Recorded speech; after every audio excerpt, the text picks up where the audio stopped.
नमस्कार दोस्तों, आपका स्वागत है आपके अपने YouTube channel Jharkhand GK and current affairs में।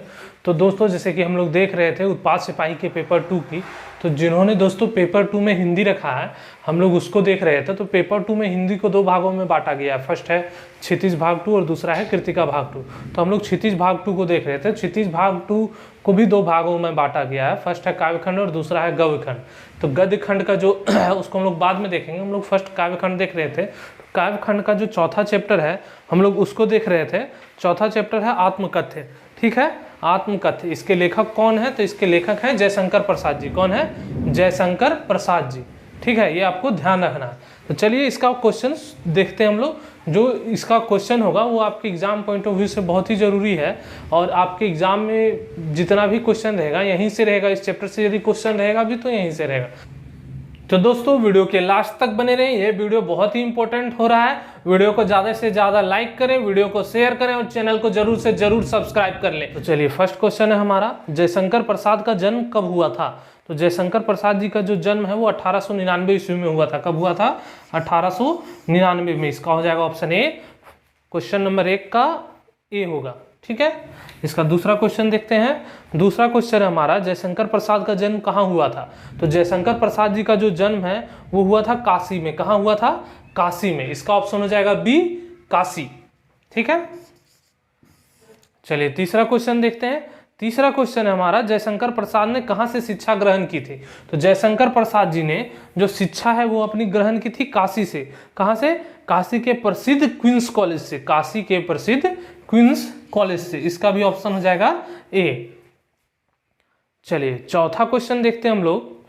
चौथा क्वेश्चन है हमारा, जयशंकर प्रसाद ने किस कक्षा तक शिक्षा ग्रहण की है? तो जयशंकर प्रसाद जी ने 8वीं कक्षा तक शिक्षा ग्रहण की थी। तो इसका ऑप्शन हो जाएगा बी, 8वीं तक। चलिए इसी प्रकार हम लोग 5वां क्वेश्चन देखते हैं। 5वां क्वेश्चन हमारा, जयशंकर प्रसाद ने घर पर किन भाषाओं का अध्ययन किया? तो जयशंकर प्रसाद जी ने घर पर रह के संस्कृत, हिंदी और फारसी ये तीनों भाषाओं का अध्ययन उन्होंने किया था। तो इसका ऑप्शन हो जाएगा ये सभी। इसमें आंसर जो है 5वां का वो हो जाएगा डी, ये सभी, हिंदी, संस्कृत और फारसी। चलिए नेक्स्ट क्वेश्चन देखते हैं। छठा क्वेश्चन। छठा क्वेश्चन है हमारा, जयशंकर प्रसाद किस प्रवृत्ति के कवि थे? तो जयशंकर प्रसाद जो थे वो छायावादी प्रवृत्ति के कवि थे। छायावादी प्रकृति के। ठीक है, तो छायावादी प्रवृत्ति के जो कवि थे वो जयशंकर प्रसाद थे। तो इसका ऑप्शन हो जाएगा सी, छायावादी प्रवृत्ति। चलिए इसी प्रकार 7वां क्वेश्चन देखते हैं। 7वां जो क्वेश्चन है हमारा, जयशंकर प्रसाद की प्रमुख काव्य कृतियां कौन सी है? तो जयशंकर प्रसाद जी की जो है प्रमुख काव्य कृतियां जो है वो निम्नलिखित है। कौन सी है? तो इसका ऑप्शन ए है झरना, आंसू और लहर, बी है चित्रधारा और कामायनी, सी में हो जाएगा कानन और कुसुम, और डी इनमें से सभी। तो ये जितनी भी रचनाएं हैं, ऑप्शन तीनों ए, बी और सी, ये सारी रचनाएं, काव्य रचनाएं जयशंकर प्रसाद जी की हैं। तो इसका ऑप्शन हो जाएगा डी, ये सभी। चलिए नेक्स्ट क्वेश्चन देखते हैं हम लोग। नेक्स्ट क्वेश्चन हमारा जो है, जयशंकर किस रचना के लिए, 8वां क्वेश्चन है हमारा, किस रचना के लिए जयशंकर प्रसाद को मंगला प्रसाद पारितोषिक पुरस्कार दिया गया? तो किस रचना के लिए जयशंकर प्रसाद को मंगला प्रसाद पारितोषिक पुरस्कार दिया गया? तो ये दिया गया था कामायनी के लिए। इसका ऑप्शन हो जाएगा सी, कामायनी। ठीक है, चलिए 9वां क्वेश्चन इसी प्रकार हम लोग देखते हैं। 9वां क्वेश्चन है हमारा, जयशंकर प्रसाद द्वारा रचित नाटक इनमें से कौन से हैं? तो जयशंकर प्रसाद द्वारा रचित जो नाटक हैं ये सभी हैं। इसका ऑप्शन हो जाएगा डी, ये सभी। इनकी जो प्रमुख रचनाएं हैं वो सारी इसमें दी हुई है। अजात शत्रु, ध्रुव स्वामिनी, चंद्रगुप्त और स्कंदगुप्त, ये चारों रचनाएं जो है नाटक ये जयशंकर प्रसाद द्वारा रचित हैं। चलिए 10वां क्वेश्चन देखते हैं। 10वां क्वेश्चन है हमारा, जयशंकर प्रसाद का उपन्यास कौन सा है? तो जयशंकर प्रसाद द्वारा रचित जो उपन्यास हैं वो कंकाल, तितली और इरावती, ये तीनों जो उपन्यास हैं ये जयशंकर प्रसाद द्वारा रचित है। तो इसका ऑप्शन हो जाएगा डी, इनमें से सभी। चलिए नेक्स्ट क्वेश्चन देखते हैं। 11वां क्वेश्चन है हमारा, जयशंकर प्रसाद की इनमें से कौन सी कहानी संग्रह है? तो इनमें से जो कहानी संग्रह है वो कौन सा है जयशंकर प्रसाद का? ऑप्शन ए है आकाशदीप, बी है इंद्रजाल और सी है आंधी और डी है इनमें से सभी। तो ये जो तीनों की तीनों कहानी संग्रह है ये जयशंकर प्रसाद द्वारा रचित है। तो इसका 11 का हो जाएगा डी। ठीक है, चलिए नेक्स्ट क्वेश्चन देखते हैं। 12वां क्वेश्चन। 12वां क्वेश्चन है हमारा, जयशंकर प्रसाद की मृत्यु कब हुई थी? तो जयशंकर प्रसाद जी की जो मृत्यु है ये 1937 ईस्वी में हुई थी। कब हुई थी? 1937 में। तो इसका ऑप्शन हो जाएगा बी 1937। चलिए नेक्स्ट क्वेश्चन देखते हैं। पहली बार किस पत्रिका में आत्मकथ्य का प्रकाशन हुआ था? तो पहली बार जो आत्मकथ्य का प्रकाशन हुआ था वो हंस पत्रिका में हुआ था और सन 1932 में। कब हुआ था?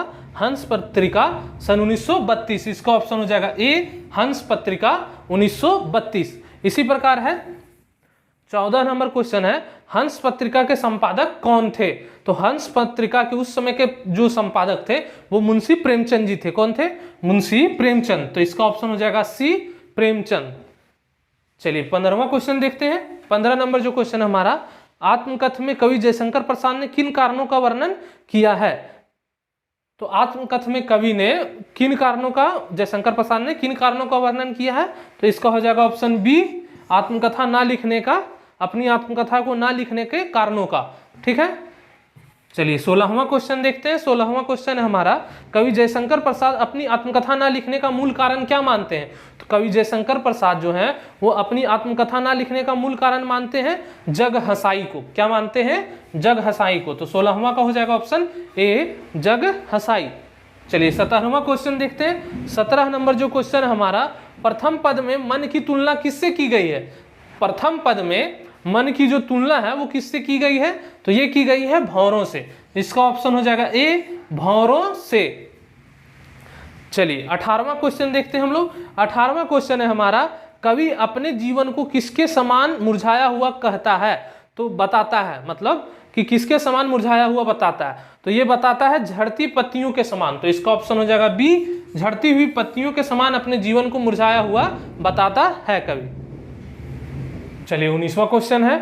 19वां क्वेश्चन है हमारा, किसके नीचे हर पल अनगिनत जीवन का इतिहास बन और बिगड़ रहा है? तो किसके नीचे हर पल अनगिनत जीवन का इतिहास बन और बिगड़ रहा है? तो इसका ऑप्शन हो जाएगा सी अंतहीन नीले आकाश के नीचे। अंतहीन नीले आकाश के नीचे। इसका ऑप्शन हो जाएगा सी अंतहीन नीले आकाश के नीचे। चलिए 20वां जो क्वेश्चन है हमारा, कवि के जीवन में किसकी उपस्थिति है? तो कवि के जो जीवन में है उपस्थिति किसकी है? तो उपस्थिति उदासी की है। तो इसका ऑप्शन ए हो जाएगा उदासी की। और अनुपस्थिति किसकी है यदि पूछे तो सुख और प्रसन्नता की। सुख और प्रसन्नता की अनुपस्थिति है और उपस्थिति उदासी की है। चलिए नेक्स्ट क्वेश्चन देखते हैं। 21वां जो क्वेश्चन है हमारा, कवि का जीवन किसके समान एक छलावा है? तो कवि का जो जीवन है वो किसके समान एक छलावा है? तो वो लिखते हैं कि उनका जीवन जो है वो स्वप्न के समान एक छलावा है। तो इसका ऑप्शन हो जाएगा सी स्वप्न के समान छलावा। चलिए 22वां क्वेश्चन देखते हैं। 22वां जो क्वेश्चन है हमारा, कवि ने अपनी प्रेयसी के गालों की तुलना किससे की है? तो कवि ने अपनी प्रेयसी के गालों की जो तुलना है वो भोर की लालिमा से की है। किससे की है? भोर की लालिमा से। तो इसका ऑप्शन हो जाएगा ए भोर की लालिमा। चलिए नेक्स्ट क्वेश्चन देखते हैं। अगला जो क्वेश्चन है हमारा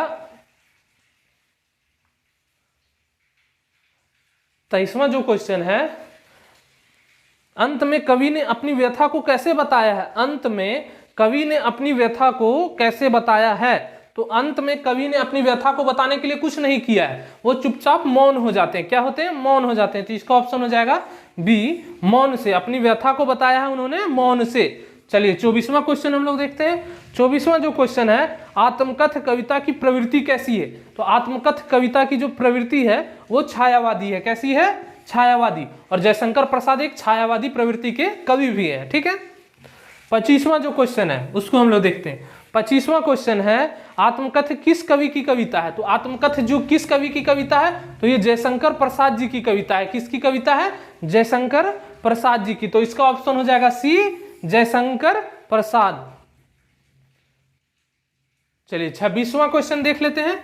26वां क्वेश्चन है हमारा, जयशंकर प्रसाद ने घर पर किसकी शिक्षा प्राप्त की? तो जयशंकर प्रसाद ने घर में रहकर संस्कृत, हिंदी और फारसी ये 3 विषयों की या 3 भाषाओं की शिक्षा उन्होंने प्राप्त की थी। ठीक है, इसका ऑप्शन हो जाएगा हमारा बी, इसका ऑप्शन हो जाएगा बी, 26 का बी।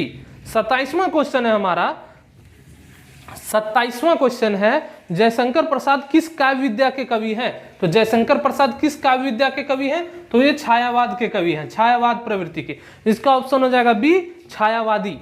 ठीक है, 28वां क्वेश्चन है हमारा, 28वां जो क्वेश्चन है, जयशंकर प्रसाद की गहरी रुचि किसमें थी?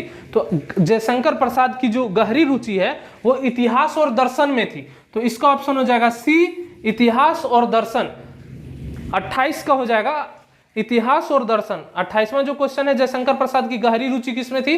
तो उनकी गहरी रुचि इतिहास और दर्शन में थी। ठीक है, चलिए 29वां क्वेश्चन देखते हैं। 29वां जो क्वेश्चन है, जयशंकर प्रसाद की प्रमुख कहानी संग्रह क्या है? तो जयशंकर प्रसाद का जो प्रमुख कहानी संग्रह है वो है शिरीष के फूल, और दूसरा है नमक। शिरीष के फूल और नमक, इसका ऑप्शन हो जाएगा बी, 29 का बी हो जाएगा, शिरीष के फूल और नमक। चलिए 30वां क्वेश्चन देखते हैं, आज का लास्ट क्वेश्चन है ये, चौथा चैप्टर का, आत्मकथिका। जयशंकर प्रसाद का प्रमुख उपन्यास कौन सा नहीं है? तो जयशंकर प्रसाद का प्रमुख उपन्यास कौन सा नहीं है? तो इसका ऑप्शन हो जाएगा ए, गबन और तितली। ये दोनों जो उपन्यास है, गबन और तितली, ये इसका आंसर होगा, जो प्रमुख उपन्यास नहीं है जयशंकर प्रसाद के। तो दोस्तों 30 क्वेश्चन इसके थे जो आपके बहुत ही एग्जाम के पॉइंट ऑफ व्यू से बहुत जरूरी है। वीडियो के लास्ट तक बने रहने के लिए आप लोगों का धन्यवाद।